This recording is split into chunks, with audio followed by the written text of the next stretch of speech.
साहब पहले तो बहुत बहुत शुक्रिया, आपने टाइम दिया अपना। आपका मैं देखता हूँ बहुत व्यस्त चल रहा है यहाँ पर। धन्यवाद। तो ये बताइए, अभी हमने देखा जनरल इलेक्शन में तो आपको आपका वोट शेयर भी बढ़ा, 5 सीटें भी मिली, बट आपको लगता है ये मोमेंटम जारी रहेगा?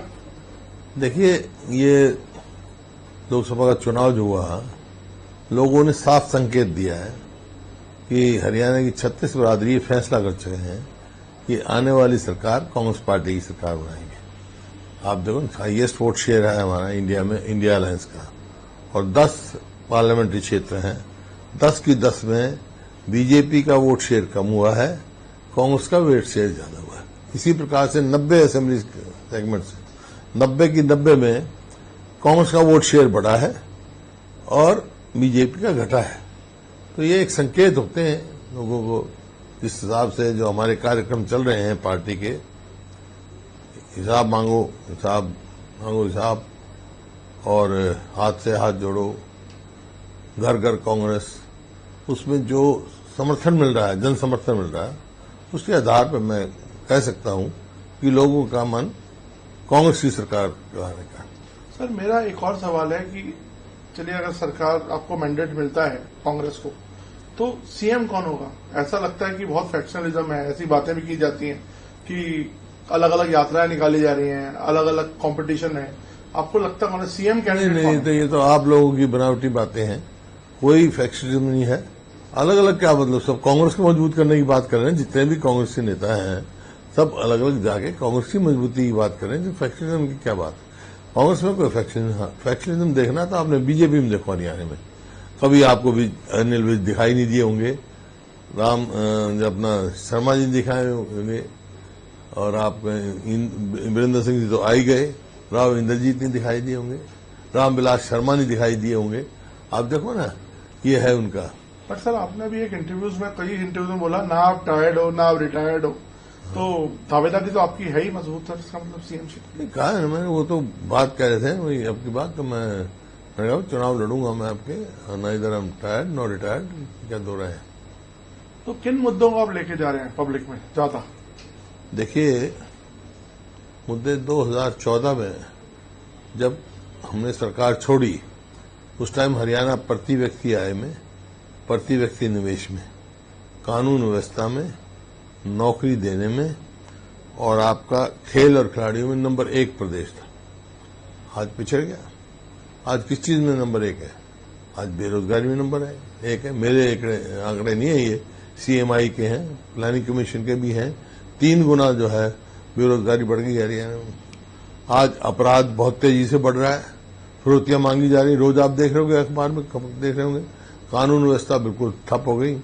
और खेल खिलाड़ियों के आप देख ही रहे हैं कि जो हमारी पहलवान बेटियां हैं, जिन्होंने दुनिया में नाम रोशन किया, उनको जंतर मंतर पे किस तरह बैठना पड़ा, आज तक भी उनको न्याय नहीं मिला। इसी प्रकार से नौकरियों की बात है कि ये एक उन्होंने चला रखा कौशल रोजगार निगम, वो कच्ची नौकरी है, कॉन्ट्रेक्चुअल। हमारी सरकार थी जब हमने ये कहा था हम ठेकेदारी नहीं करें, कॉन्ट्रेक्चुअल सर्विस नहीं लगाएंगे, हम पक्की नौकरी देंगे ताकि युवाओं का भविष्य सुरक्षित हो। इन्होंने 1,22,000 उसमें जो हो वही कौशल रोजगार निगम कॉन्ट्रेक्चुअल सर्विस लगा रखे। इसका नतीजा ये हुआ कि 2 लाख आज हरियाणा की पक्की नौकरियां खाली हैं, सैंक्शन पोस्ट।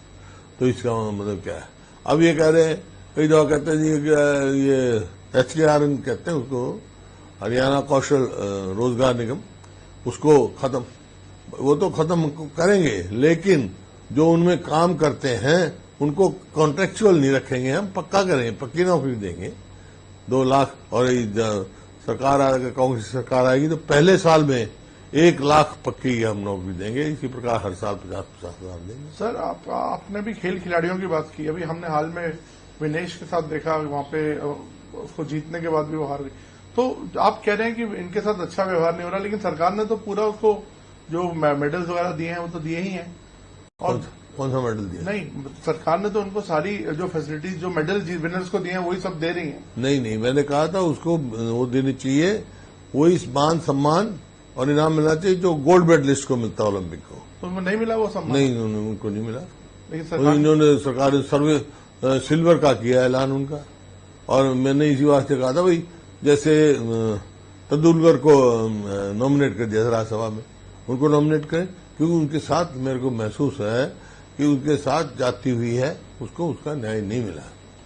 तो सर विनेश क्या कांग्रेस ज्वाइन कर सकती है? क्या आप लोग वेलकम करेंगे उसको? देखिए वो तो हाइपोथेटिकल सवाल आपका, लेकिन खिलाड़ी तो भाई एक पार्टी का नहीं होता है, खिलाड़ी तो देश का होता है, देश का नाम कमाता है। पार्टी ज्वाइन करेगी, कोई करेगा तो आपको पता लग जाएगी, लेकिन खिलाड़ी तो देश के हैं। नहीं, आप स्वागत करेंगे अगर आती है तो?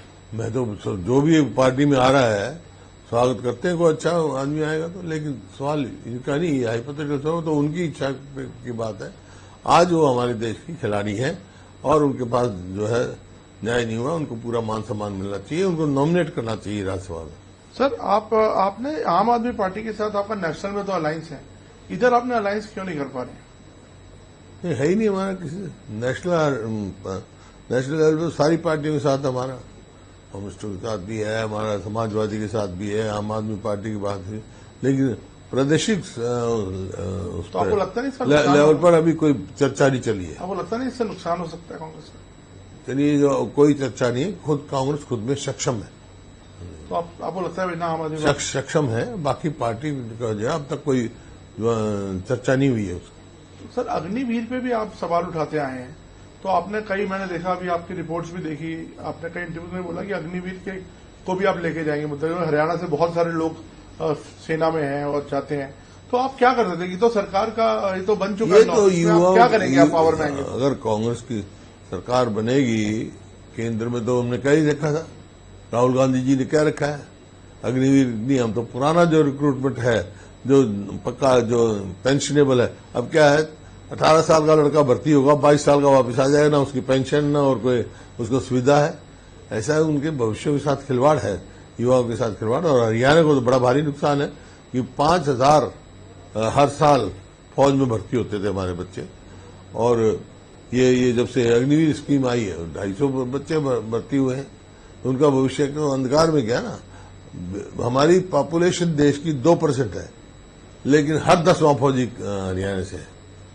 सर तो सबसे ज्यादा नुकसान तो हरियाणा पंजाब को ही। ये जो अलायंसेस दूसरे हुए हैं, चाहे वो जेजेपी का अलायंस हो बीएसपी के साथ, और दूसरे जो अलायंस जेजेपी का किसी साथ अलायंस नहीं हुआ, बीएसपी के साथ तो इन लोगों का, हाँ इन लोगों का हुआ है, उसको आप किस तरह से देखिए, जो लोकसभा का चुनाव नतीजा आया है उससे साफ लोगों ने संकेत दिया है कि मुकाबला कांग्रेस और बीजेपी में है, वोट काटने के लिए कोई वोट नहीं है लोग देने वाले।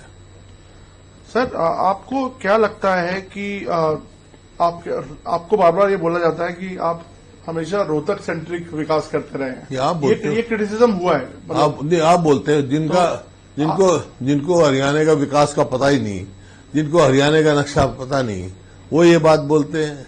हरियाणा प्रति व्यक्ति आय में एक रोहतक से हुआ है, पूरा प्रदेश हुआ है। इनने 10 साल में इन्होंने क्या किया?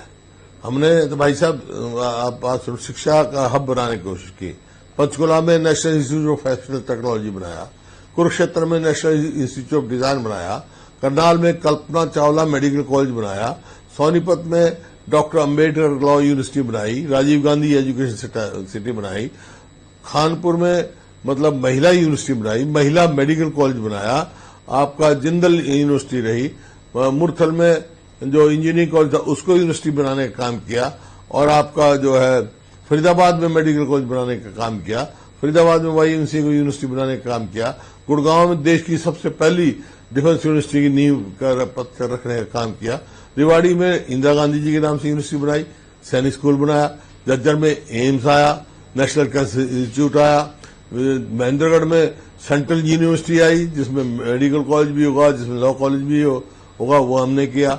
रोहतक में IIM आया, विजुअल आर्ट्स यूनिवर्सिटी बनाई, आपका हिसार में लाल लाजपत राय के नाम से एनिमल साइंसेज की यूनिवर्सिटी बनाई, सिरसा में चौधरी देवीलाल के नाम से 4 कमरों की यूनिवर्सिटी बना के उसको राष्ट्रीय स्तर पर लाने का काम किया हमने।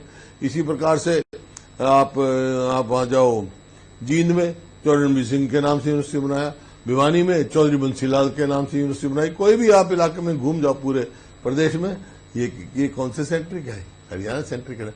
हाँ, इनके 9.5-10 साल हो गए, एक इंस्टीट्यूट बता दे राष्ट्रीय स्तर का, एक लेके आया हूं। हम निफ्टम से लेके चाहे एफडीडीआई हो, चाहे होटल मैनेजमेंट हो, सब राष्ट्रीय स्तर के इंस्टीट्यूट लेके आए, एक लेके आए तो बता दें।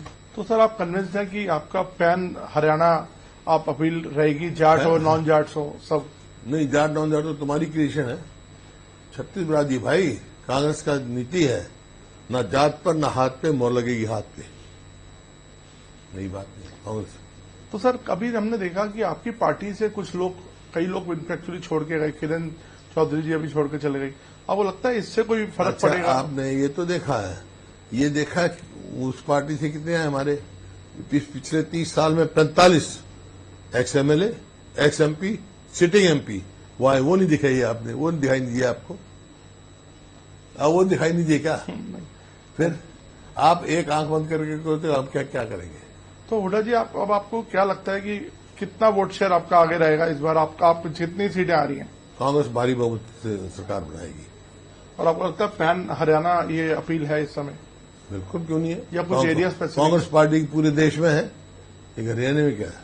तो अभी राहुल गांधी जी भी वहां पे आगे कैंपेनिंग करेंगे? तो अभी हमारे क्या आपका प्लान रहेगा? हमारे आपका कैंपेन का क्या प्लान रहेगा?